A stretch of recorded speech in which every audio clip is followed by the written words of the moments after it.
after that, the footage gets done and the guys start doing their work, and I just sort of fine-tune and zone them in so that it fits in with the vein of the show, with the vision of the producers and the writers, and then we send it out, and hopefully everyone in the end likes it. So he'll send us all first drafts, basically. We'll sit in the editing room, we'll cut them, the editor will cut them into the show, we'll watch them, and then we'll like poo all over them. Bob, how did you like how all of this turned out with the maggots and that stuff? Are you happy with that? Oh, I mean, yeah.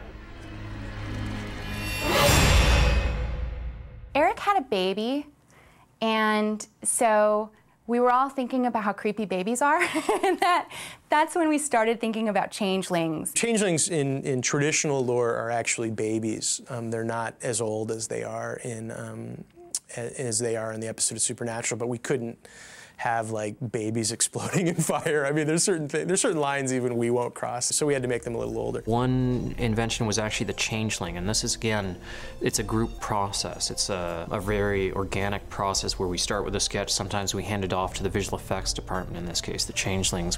Well, they had the idea of a lamprey. I don't know if you've ever seen the look of a lamprey, but it's a strange little blood-sucking creature, kind of like a leech. And so I used that as the overall design for it. Just made like a big circular hole for a mouth, a bunch of little teeth kind of wiggling around in there. And I wanted to make it look really meaty. The meat's kind of like a harder thing to do in 3D, so we thought we'd make it just like a real nasty, throbbing throat, like kind of. Pretty much I just wanted as gross as I could. Like little kids are generally, they're so innocent, so when you warp them, and like in this case we had our eyes rot out a little bit and this mouth come up, it just gives you that unnerving feeling. This is the very first concept art from the art department. Yeah, so art department, lamprey, then we came out with this still, then you went to the QuickTime, which was this. It's amazing how much we try and keep it in the real and then go to the fantasy. We sort of borrowed from evolution. We tried to apply real world evolution to a supernatural character. We said if it's got a flat face, the nose would have probably retracted into the face, the eyes would have protruded to protect the eyes. And then as we started to get into the lore of what a changeling is, you look at the little children, and for whatever reason, the love of the parents and the mothers doesn't allow them to see the danger of these changelings that are feeding on them. So we sort of said, maybe over time, their eyes just shriveled up and disappeared. You're sort of saying that the changeling has evolved, but it has to look enough like a human that it's not going to change things. It has to look enough like a human that when we do our effect, it's still plausible.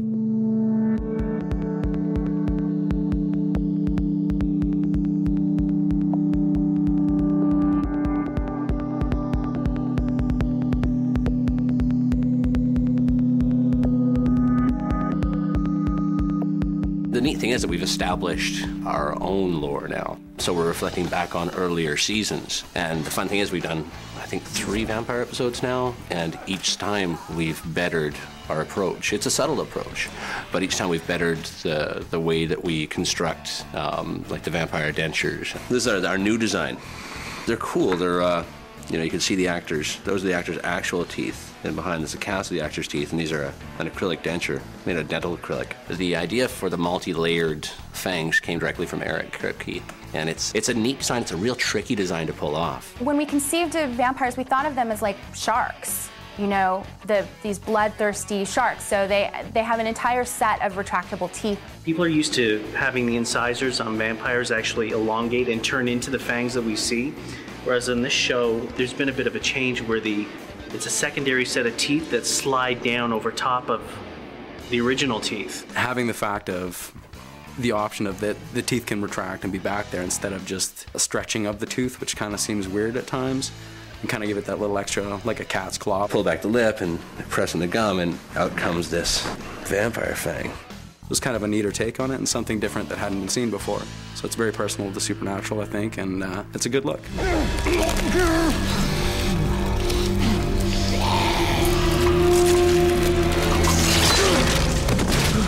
We did a great death sequence where Sam chokes out Gordon with razor wire. Pretty simple approach for us, but gruesome.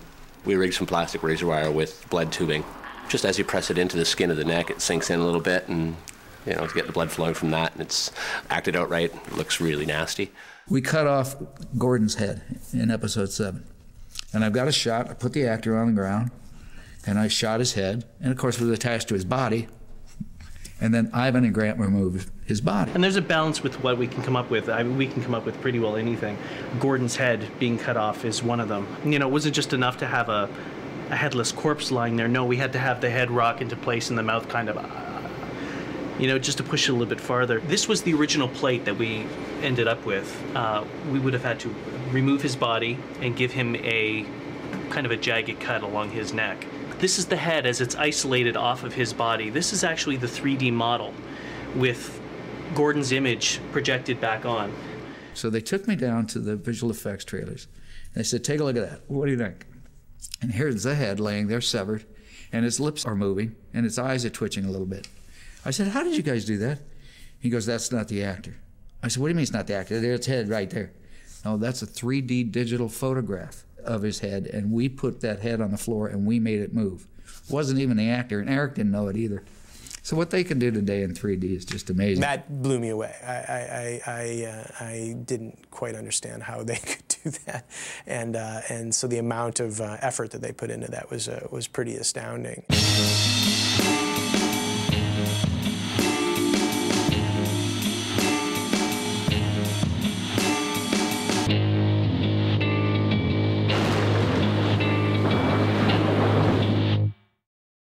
Creature effects thus far in the season have been a little minimal.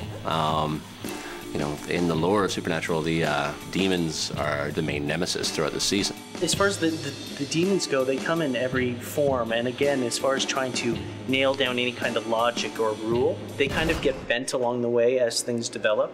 So everything we do is try to base it in physics.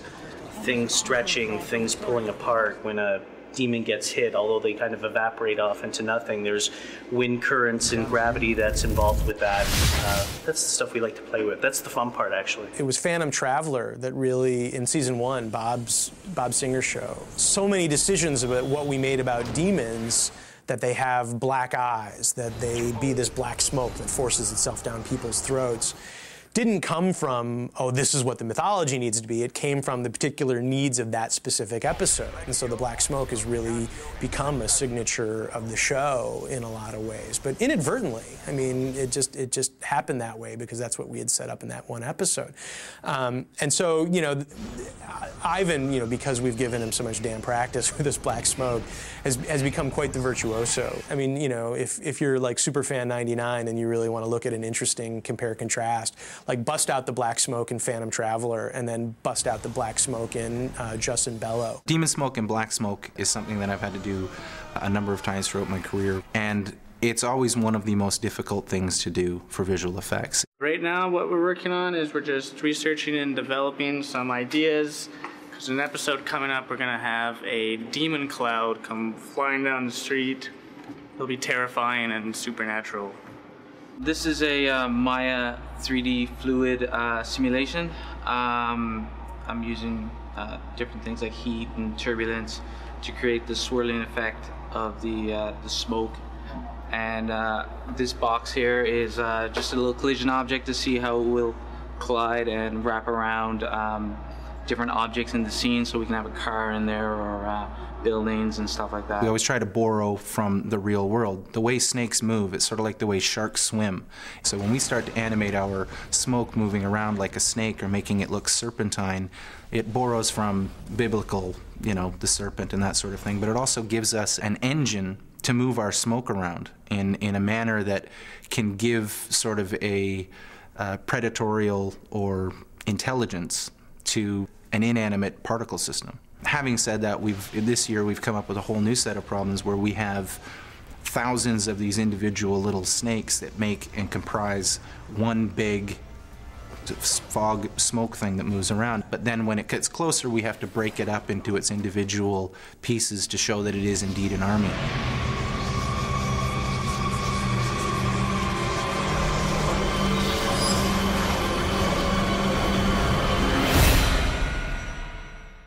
In the third season now, the communications just become that much easier, and the respect between departments. We've kind of proven to each other what we can pull off. It's a real team effort, and it takes just a massive amount of coordination and effort. But because everyone digs each other so much and so understands and so hip to what the other person's doing, it's been getting easier and easier. I've always had a fascination with monsters, and Supernatural gives us a chance to play out different designs of those monsters. Every single show, we got to come up with a new monster, we got to establish the rules, and we got to make it look real. I think that Supernatural, and to its credit, it has this really down-to-the-ground visual language. It has more the truth of old horror movies that dealt with what you didn't see on camera. You know what I mean? Like the horror of your own imagination being left to its own devices. It's just that less is more. Like, I don't need like a whole face to morph into a whole monster. Like, it's cooler if just the jaw opens super wide, or their eyes change color, or there's just some tiny element about them that's already built into the actor's face and the actor's performance that goes wonky, and that's creepier. Our show isn't about big creatures that erupt out of people. It's about showing that the supernatural power is there. It's something that's a quicker cut. It's something that is, did I just see that over the corner? What was that?